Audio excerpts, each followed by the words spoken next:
Naka-standby na ang Emergency Field Hospital ng Philippine Red Cross o PRC para umalalay sa mga debotong makikilahok sa traslasyon ng Jesus Nazareno. 50-bed capacity ang nasa loob nito na nakahanda na rin para sa mga mangangailangan ng medikal na tulong sa gitna ng aktibidad.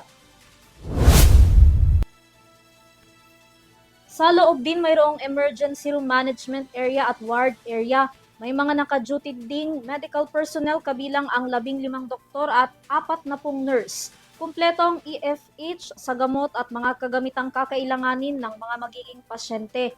Bukod dito, maaga na ring itinayo ng PRC ang kanilang command post na makikita sa kartilya ng Katipunan malapit sa Manila City Hall. 22 first aid station at welfare desk din ang kanilang itinayo. Kabilang dyan ang 6 na ambulansya, 3 rescue boats at humigit kumulang 200 mga volunteers. Sa kabila ng maraming nakahanda ng mga health personnel bukod pa sa Department of Health o DOH, nagpaalala pa rin ng PRC na maging maingat habang nakikilahok sa traslasyon para maiwasan ang anumang panganib sa kalusugan.